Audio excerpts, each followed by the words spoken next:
Привет! Вы на канале Climate Change.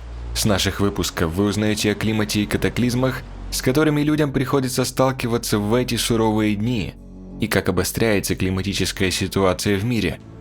Последние произошедшие стихийные явления и происшествия с разных уголков мира. По состоянию на 24 июня произошло как минимум 50 крупных лесных пожаров. Сожжено более 2023 квадратных метров в 11 штатах США, в основном на западе. В Колорадо пожары Ойл Спринг и Сильван в национальном лесу White River – два самых больших пожара в штате. Пожарные борются с жаркой, сухой и ветреной погодой. С тех пор, как 21 июня вспыхнул пожар, он уничтожил более 12 квадратных километров земли в округе Игл, штат Колорадо. Обязательные приказы об эвакуации были изданы в округе Игл уже на следующий день. В результате пожара в Рафаэле, недалеко от Седоны, штат Аризона, было охвачено 97 квадратных километров земли. В результате, по данным Министерства сельского хозяйства США, штат закрыл 4 своих национальных леса из-за чрезвычайной пожарной опасности. Сообщается, что в Спокане, штат Вашингтон, 22 июня в результате пожара были повреждены дома и ресторан. Начальник пожарной охраны Спокана сказал, что пожарный сезон в этом году не следует воспринимать легкомысленно. Повышенная пожарная опасность сохраняется на западе США на протяжении всей этой недели. В некоторых штатах действуют предупреждения о порывистых ветрах и сухих молниях. В кантоне Невшатель в западной части Швейцарии после значительных осадков 22 июня произошло внезапное наводнение. Паводок был такой силы, что сметал и опрокидывал автомобили. По данным властей в муниципалитетах Кресье и Фрошо, стихия повредила около 75 зданий. Наводнение разрушило дороги и подтопило жилые дома. После отступления воды улицы оказались заполнены обломками деревьев и густой грязью. Местные жители были вынуждены пережидать бедствие в укрытиях и на чердаках зданий. О пострадавших пока не сообщалось. 22 июня в муниципалитете Кресье выпало 55 мм осадков. Более 34 мм дождя обрушилось всего за час. Автомагистраль А5 было перекрыто для движения в направлении Биля и Лозанны. Более 11 тысяч домохозяйств остались без света в западной и центральной частях Финляндии из-за шторма. Наша подписчица прислала нам видео, на котором хорошо видно силу стихии. Сильный ветер валит деревья и повреждает линии электропередачи.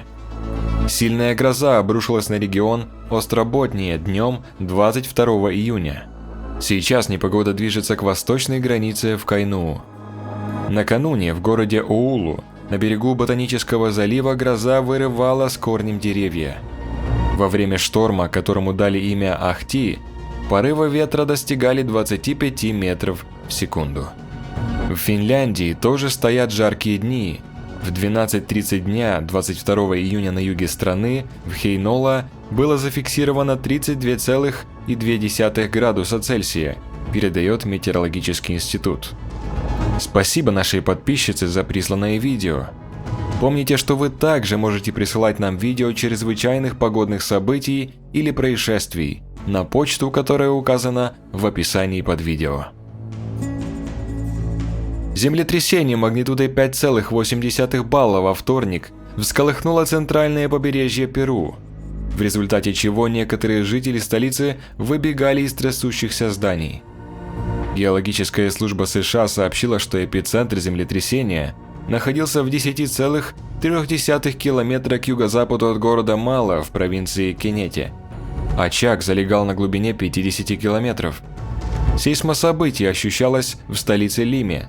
На Тихоокеанском побережье города на проезжую часть местами обрушились камни. Власти не сообщали о серьезных повреждениях. Гражданская оборона в Колумбии недавно сообщила, что более 20 тысяч человек пострадали от проливных дождей, наводнений и оползней по всей стране за последние 2 недели. Было повреждено почти 2800 домов, и разрушено более 200.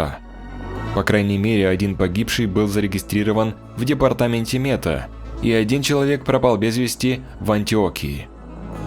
Среди наиболее пострадавших районов департамент Путумайо пострадало в общей сложности 10 человек, в том числе 7890 Пуэрто-Асис, где 230 домов были разрушены и 1770 домов повреждены.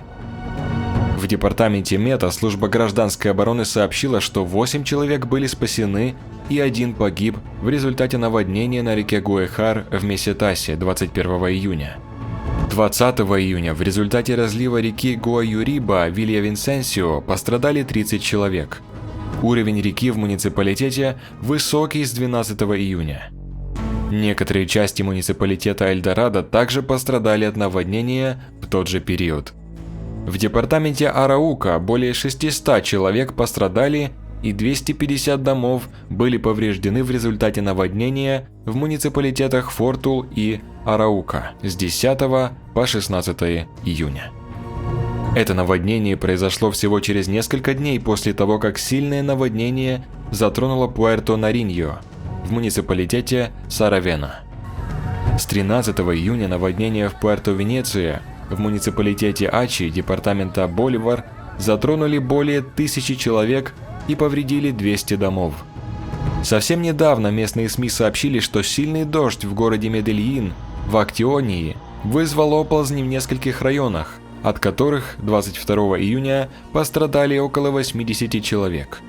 Один человек пропал без вести. Движущаяся космическая структура, похожая на огромную руку, была впервые подробно измерена с помощью рентгеновской обсерватории НАСА Чандра. Взрывная волна и обломки, оставшиеся после взрыва звезды, столкнулись со стеной из газа. По оценкам ученых, свет от взрыва сверхновой достиг нашей планеты около 1700 лет назад, когда процветала империя Майя. Остаток сверхновой получил название MSH 1552. По космическим меркам он является одним из самых молодых в Млечном Пути. Взрыв создал сверхплотную звезду, пульсар, которая затем образовала туманность. Именно остаток сверхновой и туманность образуют форму пальца в ладони. Внутренний край облака образует газовую стену, расположенную в 35 световых годах от центра взрыва. Движение взрывной волны идет от одного из пальцев. Она движется со скоростью почти 14 миллионов километров в час. Некоторые из обломков взрыва летят с еще большей скоростью, превышающей 17 миллионов километров в час. Эти колоссально высокие скорости представляют собой замедление остатков взрыва. Любите ли вы смотреть в звездное небо? Вызывает ли это у вас благоговение? Расскажите об этом под видео. И на этом наш выпуск подошел к завершению. Как всегда, спасибо вам за просмотр наших выпусков и активность в комментариях. Оцените это видео лайком, нажмите на колокольчик и подписывайтесь на канал, если вы еще этого не делали. Ну и, конечно, будьте бдительны. Не будьте равнодушными к окружающим и берегите жизнь.